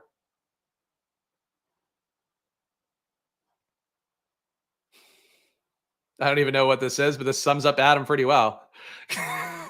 God forbid I want the Georgia rookie that I draft to make a bigger play than they've ever made at Georgia. I think would be that would be me striking through some lines there and correcting it. David Montgomery, 70 here. We're going to get a few picks of CLV on David Montgomery, if nothing else. All right, talk about a Dunze. Okay, well, point still stands. Keon Coleman goes. I'd have been happy to take Keon Coleman at 78. But we're not going to die without him. CJ Stroud is an interesting pick. Bet on Minnesota would make me think Aaron Jones. Like James Conner here, though. Wish I had anything with Houston to justify taking Stroud at this point. And Curtis Samuel might not come back either. Fuck me. I'm going to go Curtis Samuel here.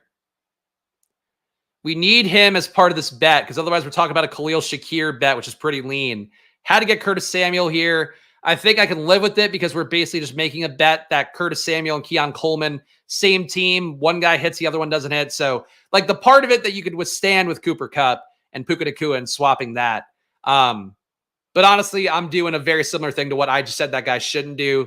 Granted, not doing it across my entire team, but we can live with it. We can live with it.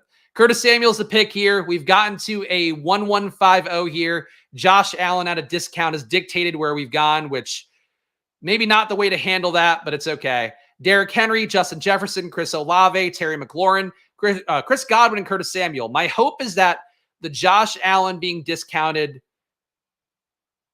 the Terry McLaurin discount, maybe, but the Godwin discount on top of that, maybe those things combined make the pairing with Curtis Samuel unique. That's how I'm going to try to do the mental gymnastics to support it. But there we go. Got Bindles here. Shout out Bindles. Glad to see him in the mix. Hope he's doing well in the summer. Bowers had his moment. Bowers will have a lot of moments, I'm sure. Josh and Jaden's my favorite duo. Look, if you can get it and you're not spending too much draft capital to pull it off, great. Curtis Samuel will be a Swiss Army knife in Buffalo. My concern is that he and Khalil Shakir are very similar players, and Shakir might have a lot more left that we don't know is there, whereas we've probably seen the best of Curtis Samuel. But I think they're both equally valid bets. Honestly, any bet of two of Keon Coleman, Curtis Samuel, and Shakir, and with where they're priced, if you have Josh Allen, I think you can take all three. I think they're all perfectly fine bets. I think it's really possible this year that Kincaid, Coleman, Curtis Samuel, and Shakir all hit. Because of the fact that they're priced where they are. And these guys might have games where they just ping pong, big days. I think nobody's going to lead that room in crazy target share, but I think they're going to be pretty good. Any Matt Collins interest? You can do that as an 18th round bailout. They did say he should be able to move around a lot because of the fact he's been playing X and Z. He's the only guy that they really move around the formation. He's not as good of a player as those other guys. He's a better player than Chase Claypool. But he's 18th round guy. If you got completely sniped on everything, you don't want to take Dawson Knox. I think that's where you could maybe take Matt Collins. Yeah, I wish he were healthier right now and proved it in a game, but he's fine. You've come for the hot chicks. Well, good news. There's a lot of them here on stream. Check out this babe. Look, Check out this saucy minx you're seeing on screen right now. MVS, I think, was playing because Mac Hollins wasn't going, was my guess. And MVS too, they probably just want to kick the tires and see him in a game before they, because like he's been rumored to be down the depth chart, possibly getting cut. So if I had to guess, I think that's where it's going. There you go. Elliot, thank you, Tolan. Hell yeah. Hell yeah. Yeah, and sexy babes drafting fantasy football teams here on Splash Play. We got a pick coming up here as well. A lot of Vegas on the board. I do want to get more of Brock Bowers. I do have a lot of Jaden Daniels, and he would make sense in this build. Can Jaden go all the way around? Not a lot of QBs taken. A lot of tight ends taken, though. All right, fuck it. We'll hope we get Vegas back with Brock. But we're taking Jaden at 91. A Josh Allen Jaden team. I'm not going to have a lot of these. I'm very cozy with the bet. And I'll explain why I really chose that pick while looking at the board in a moment, if it works out. Josh Palmer going at 93. Come on, guys. You guys don't need Brock Bowers. You guys don't need Brock Bowers. You got tight ends. All of you have tight ends besides the one hole. Come on, boys. Push Brock back. Push Brock all the way back. Brock, he's playing alongside Michael Mayer, guys. You don't need him. He's barely even a play. He shouldn't even be in the league right now. The best tight end prospect to hit college football in a decade. He shouldn't even be in the NFL.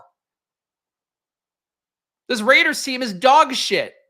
Antonio Pierce is bankrupt. His wife drove him to bankruptcy. That's actually a news item. Why would you draft fucking Brock Bowers when Antonio Pierce's family is broke? He's rich. How are they broke? He had a playing career. He made millions. How do you, I mean, I guess, you know, people can always find a way to spend the money would be it.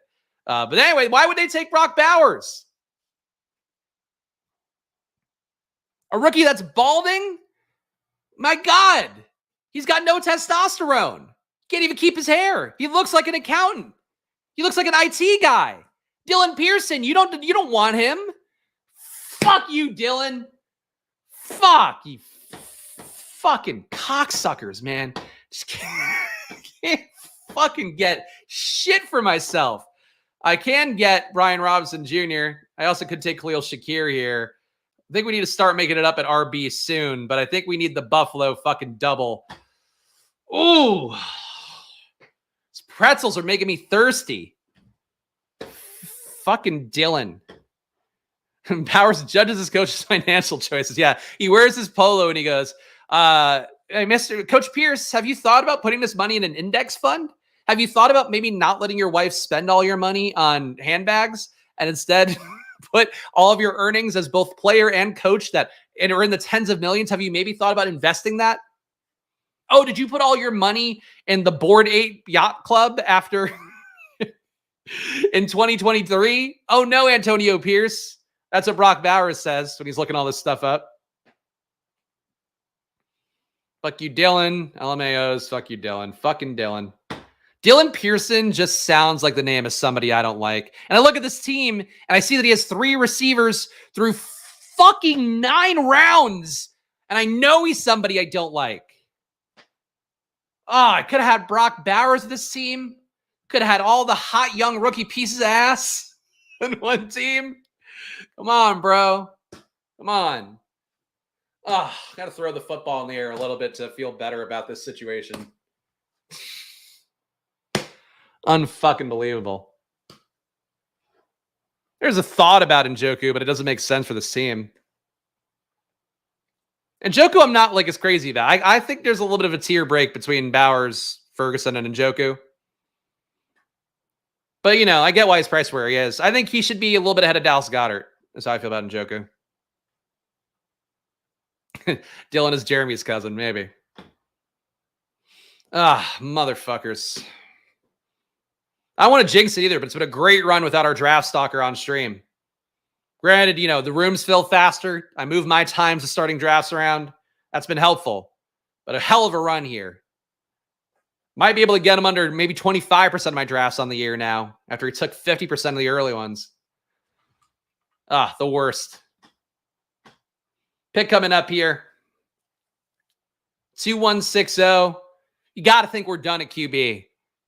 I think it's the one thing you could say straight away. Pretty confident that we're done at QB. Need tight ends. Tight ends are not here for us right now. Really no bets that are correlated to go up and get. I think this is just a Gus bet. My Gus bags are going to continue to get large because of the fact that he's just here at a price point that makes sense. Gus Edwards, come on down. You are RB2. The Baltimore boys. Baltimore RBs past and present. Reunited. Oh, my stalker's on Peach Stream. He's just desperate to get that username in anywhere. He's been all of Neil. He is fucking... I've heard reports he's on a lot of Davis's drafts. He's in Neil's drafts. Don't be that guy, man. If it's the point that viewers are recognizing it as well. Gee whiz.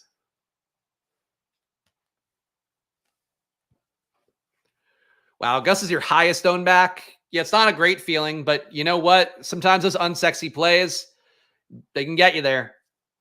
I don't find Gus to be a particularly fun play, but if you told me he had 15 touchdowns this year in a Chargers offense that scored 30, I'd go, yeah, that makes sense. I think that's about where I would have pinpointed it. He is just going to be a large man running into piles, and that's fine. The way he loses is J.K. Dobbins hitting. And Dobbins can hit, but you are talking about overcoming really historical injury precedent for J.K. Dobbins, so I can live with that.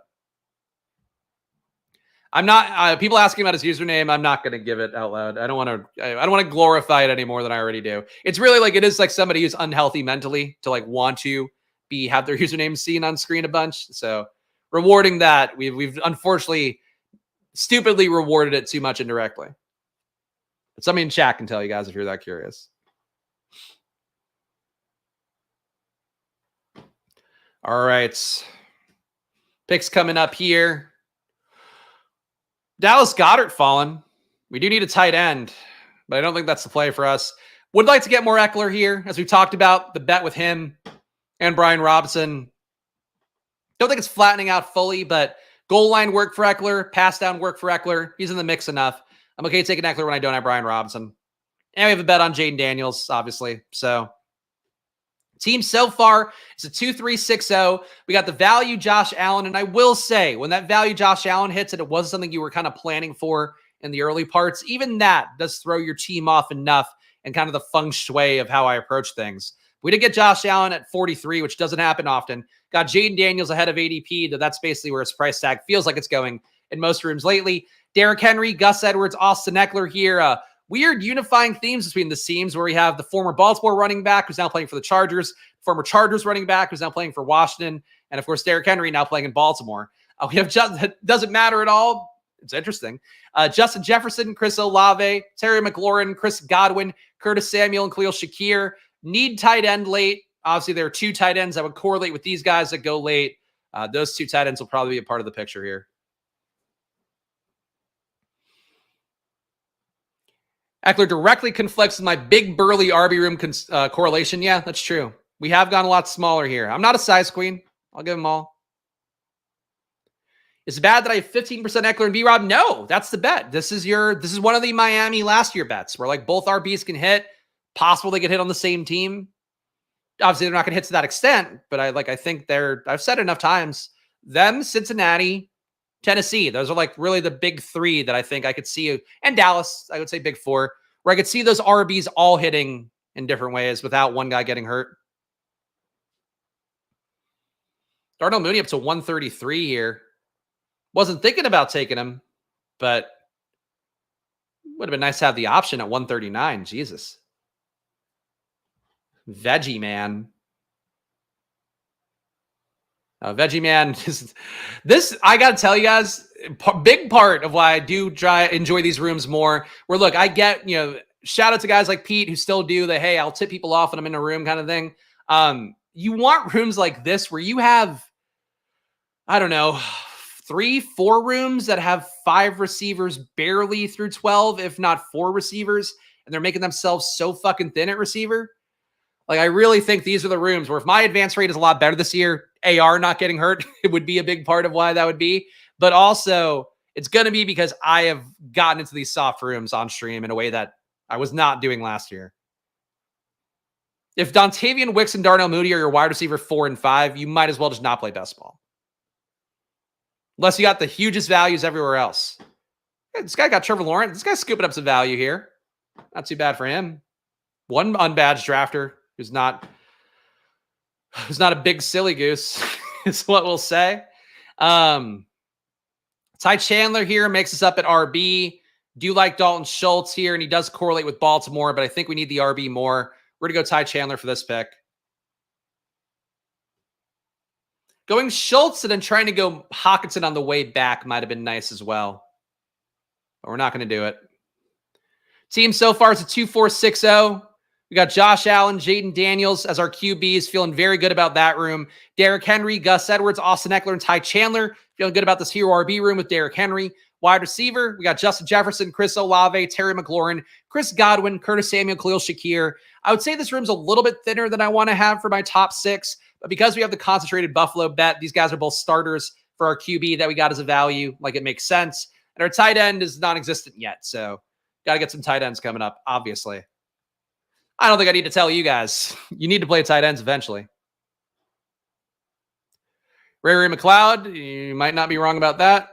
He honestly fits the kind of type we've had at receiver. Like, Ray McLeod's and the spectrum of Curtis Samuel and Khalil Shakir. Less of a target earner for sure, though. AR was top 4 in the 2 weeks he played a full game last year and had 17 points in 1 quarter of another game. Kind of insane. That's why I would still like to get to double the field on AR, but I'm going to have to prioritize that more. I think if I let it come naturally, it doesn't come naturally, unfortunately. Even on stream the other day, like, he fell to the 70 and it just didn't align for me. This fucking cocksucker Dylan is killing me. You don't need a third tight end, man. You've spent so much capital at tight end. You don't have receivers. Oh, God, this guy being right next to me is so fucking annoying. Luke Musgrave, come on down. You're our first tight end here. You correlate with our Minnesota bet. Oh, God, this fucking idiot has cost me discounted Brock Bowers and discounted Dalton Schultz. Instead, I have to take Luke Musgrave at ADP. This team doesn't pop. Dylan Pearson is the reason why. Motherfucker.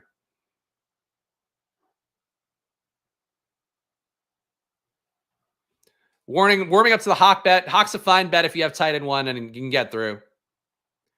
Cade Stover might be the Houston bet. I don't think so. I think he can get some time away. He's had nice camp reports. He's also close friends with CJ Stroud, which I didn't know about, which might matter a little bit. But it's like, it's Schultz this year. If Schultz gets hurt, Stover would be like waiver wire pickup number 1. Favorite Bills receiver? I mean, are we counting Kincaid? I think ADP-wise, it should be Kincaid. In terms of how I expect it to go, would think Kincaid. It's tough because they just have different merits. Like, Keon Coleman, I think, scores the most touchdowns. I would say that Dalton Kincaid's the best mix of, like, PPR kind of plays and potential touchdowns. Whereas Curtis Samuel and Khalil Shakir, I think they're kind of the same way I view Christian Kirk, where I expect them to have a lot of, like, 7 for 65, maybe 7 for 80 and a touchdown kind of days. But, you know, the touchdowns are going to be hard to hit. So just depends what you're looking for. I think Keon Coleman's the biggest swing. I would take that swing.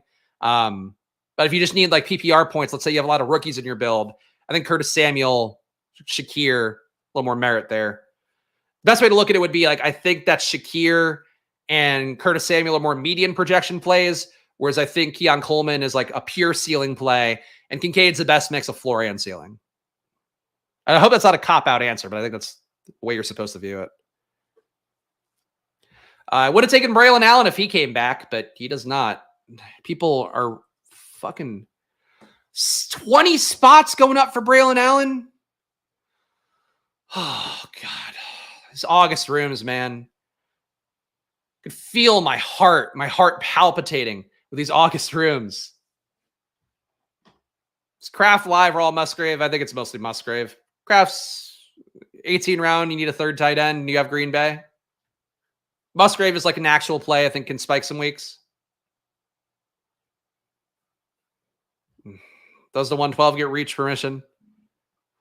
Does he when the team isn't that good? I don't know. I don't know if that's the case. You might want to soak up some value sometimes. I don't think you need Braille. I don't think the thing that's going to make your team pop is Braylon Allen 20 picks out of ADP. You can defend it all you want, but there are other guys here that makes sense. Oh my God. Am I just going to keep dollar costing Marshawn down?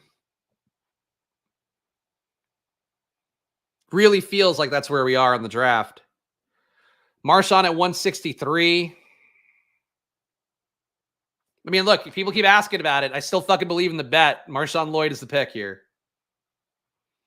I'm going to dollar cost Marshawn down to the 18th round. Did not plan on getting Marshawn Lloyd. Again, we got Josh Allen, Jaden Daniels, Derrick Henry, Gus Edwards, Austin Eckler, Ty Chandler. Even when I want to move away from Marshawn Lloyd, I can't because he's still a better play. I do think he's flattening out in terms of being a play with Bucky. I will say that. So maybe his floor in ADP is like 170 for Marshawn Lloyd. But we have Justin Jefferson, Chris Olave, Terry McLaurin, Chris Godwin, Curtis Samuel, Khalil Shakir here, and a tight end, Luke Musgrave. Of course, Marshawn Lloyd correlates to the bet we have going for Minnesota and Green Bay right now. That's why we're adding him on top here. We have 4 players from that game. Oh, man. Do I not like Bucky more on the team? No, because we have more of a Minnesota Green Bay bet. Braylon Allen, a monster freshman year at Wisconsin, but he didn't get better. He's fine. Like, he's a big guy. I took the bet in the big board a decent amount because of our guy Jeff in chat here, Jeff T, pointing out that, you know, Braylon Allen, a big guy, thought that he was allowed to get the Dallas job. Of course, nobody got the Dallas job at the end of the day. But Braylon Allen, look, the one thing I'll say is if you love Braylon Allen, maybe don't take Breece Hall at all in the first round. Or if you do take Braylon Allen a lot, be mindful of you're taking Breece Hall basically as like an opposite bet. Because if Braylon Allen is as good as people might think he is, and it seems like he's been in camp and preseason, he's probably taken 10 touches away from that backfield.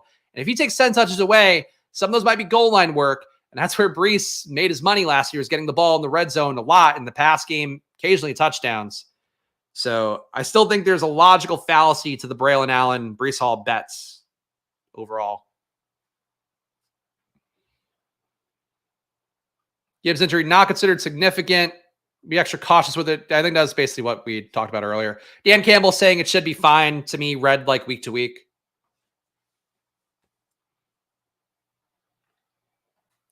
I missed the Imagine Player X in the Cowboys days, and then it was just Dusty, Zeke, and Rico. The thing, too, is that, you know, the Zeke and Rico bets were there. Also, Malachi Corley is a bet that would have made sense for what we're doing on Buffalo. He takes that as well. This guy, Dylan, is the fucking like that other guy in the last draft. I don't know why. I would like these guys in rooms not next to me. I think it would be a little bit better. 2561 here. Got a little bet on Tampa Bay. I'm going to increase that bet. I think Kate Otton's an okay pick here, and I don't think we need to go back to receiver right now. It's a 2562 build. Really thought to be able to get Malachi Corley at a reasonable ADP, given the fact that he's had no good signal. But this guy had to take him 15 picks out of ADP. Fun day. Fun day in the draft coal mines here. But again, here, this is the process. I'm fine. It's just the death by 1,000 cuts and these August rooms is like very upsetting. I mean, again, the highest yesterday. Like, I think in August rooms, yesterday, the first draft I did, that's where it comes together well, where I got values. I set up week 17 stuff, still a 0 RB build, and I got good value at RB to make it work as well. Felt really good. But guys just taking dumb picks and ruining the team with it. This guy's got 3 QBs now, all not correlated. Gonna drink some water, guys. At the end of the day, the teams will still work. Just you want that pure uncut bet. When you start to build a bet out, you want it to be like the best version of the bet you can make. When you have people that are just grabbing like a child picking apples off of a tree, it's rough and tumble. Shout out to the May and June drafters with common decency. Yeah, that's fair. Every time I flip on a Spags stream, he's rage tilting his face off. It's okay, man. That's not true. That's not true at all. Again, you didn't watch yesterday's stream. That was the fucking cleanest draft I've done. That video got a ton of views. I think from people being in awe of how fucking sick of a team I built. I built 2 really good teams yesterday. The teams that I'm frustrated by, I'm still building good teams out of. It's just like, it's frustrating to be this close to the bets being like flawless versions of the bets. And instead, I'm taking like these fucking mutated, I don't even fucking know. You guys ever watched American Horror Story Asylum? I'm taking the mutated fucking scientific experiment bets versions right now. There's not what I want to be. I want Marie Kondo. I want things perfectly organized. Oh, I got week 17 bets. Oh, and here's the week 16 on top. Oh, and there's a little bit of week 15 here. And oh, we have the full game stacks and bringbacks. That's what I want. This room is denying me that honor, that dignity, I'd say. All right, we have 4 picks left. Or no, 3 picks left, sorry. So we got to take the 2 tight ends now. I think no matter what, or one of the tight ends now. Right? I mean, Ben Sinnott's one of the picks. Let's get him out of the way. Might not do the Buffalo tight end. I was going to do Dawson Knox last round, but because we took Cade Otton, increased the Tampa Bay bet a little bit, we have Ben Sinnott here as tight end 3. Honestly, this could be a 4 tight end room, and it wouldn't be insane. So I'll keep the optionality open. Let's give the team a read here and try to recenter myself down the home stretch. We got Josh Allen and Jaden at QB, Derrick Henry, Gus Edwards, Austin Eckler, Ty Chandler, and Marshawn Lloyd at RB. Feel people being concerned about Marshawn Lloyd. They might want a 6th RB here, but with this hero RB build, the bet on Derrick Henry, I don't think we have to do it. We have Jefferson, Olave, Terry McLaurin, Chris Godwin, Curtis Samuel, Khalil Shakir here. So the Buffalo concentrated bet, enough guys in the top 65 picks-ish. Feel good about that. And tight ends a little bit lean. But still feels like a 4th tight end would really be asking a lot there. Shout out James here. Congrats on 100 BBMs. Thank you. Yes, I haven't hung myself from the rafters yet. We're doing okay.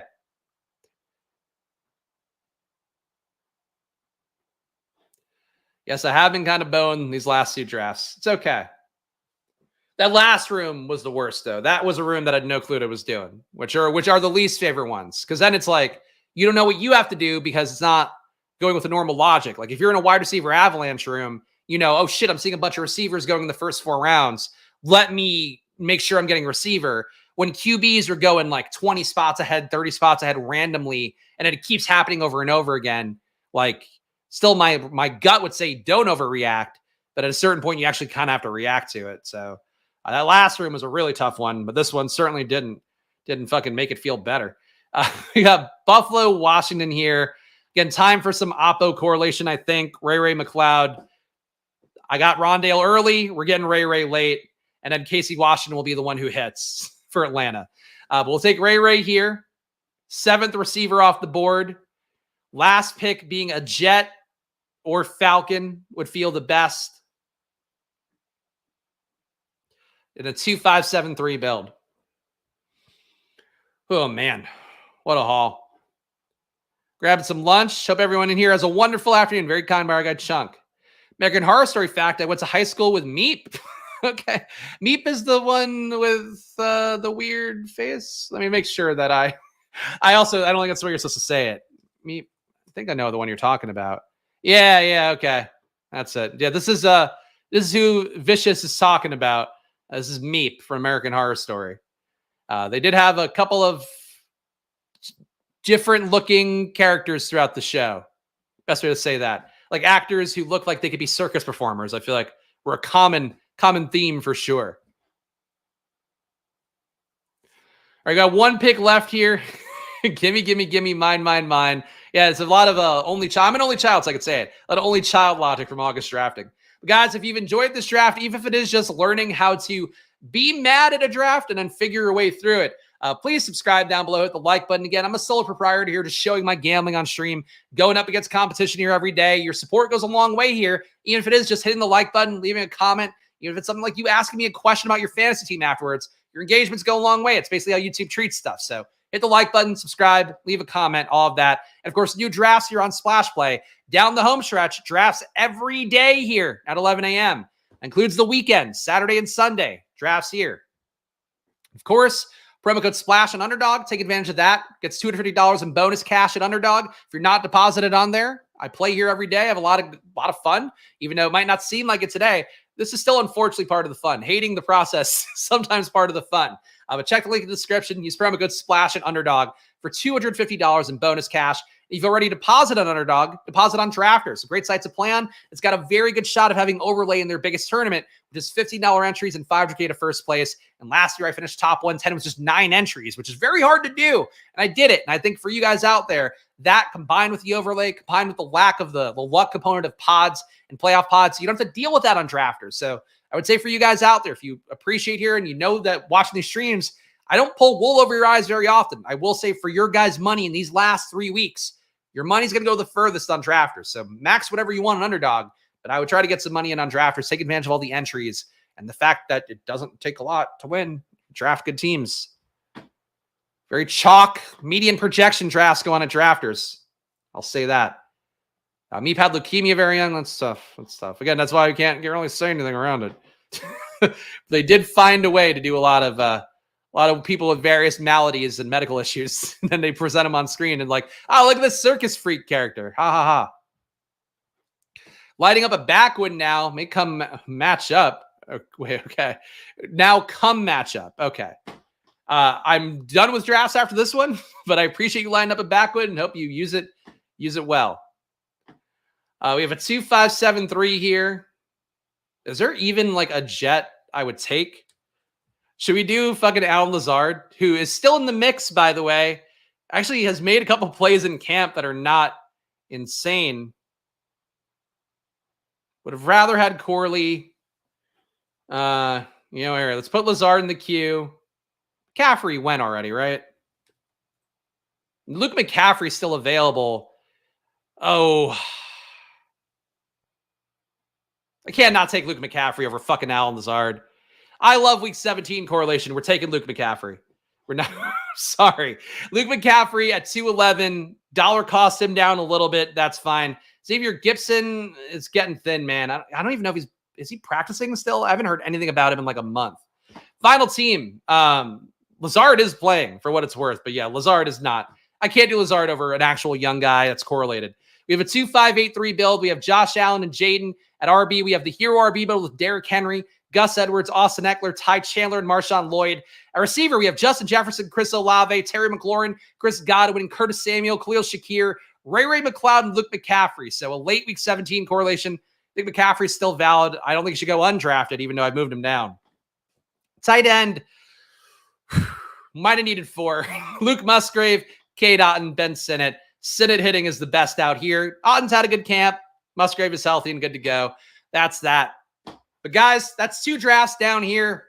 Got another 49 left in BBM and probably another, where are we at? We're at another 29 at least on stream this year. So please support the journey here. Subscribe down below. Hit the like button. Leave a comment. Again, it's just me gambling here at the end of the day, but I do the best to take my experience from both as a DFS host, a person who's won some money doing that, somebody who's been successful in best ball, and somebody who learned analytics.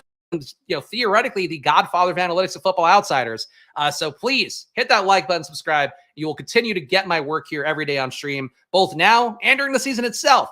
Underdog promo code SPLASH, $250 in bonus cash. You know the deal on there by now. Drafters, $100 in deposit match. That's a pure match on there. You put in 100, you're getting 100 back. And again, you're going to get free entries there, including if you put in 10 entries in the Drafters Million, you get 1 entry free right away. Somebody posted in one of the channels, I think they ended up getting 12 free entries by doing the consecutive bonuses and some random spot ones they've had at Drafters. You'll get a lot of free entries because they are going to overlay. So go to Drafters, enter that one at drafters.com. Best Ball Overlay Tool. Use promo code SPLASH on there to get $10 off. If you want to use the data that I use on screen for Underdog, that's the way to do that. And Stochastic, probably other tools you can use. More in the description on those. And shout out to all the fine folks who've joined the channel. You too can join down below for $4.99. You get access to all my team reviews. I give 10 of them a month. You also get my rankings, which are exportable to Underdog, and have 300 player blurbs right now for all the draftable players and drafts, along with the EPA data from Sports Info Solutions that I swear by. And you also get a VIP Discord. So lots going on here. My news document, I give you a lot for $5. So that's the promise here. If you click that join button, follow me at Chris Spags, follow the show at Splash Play Pod, gamble responsibly. And I'll be back tomorrow for hopefully some better drafts. Money time once again. I'll see you guys then. Enjoy your days. And of course, good luck, whatever you're doing. Bye-bye.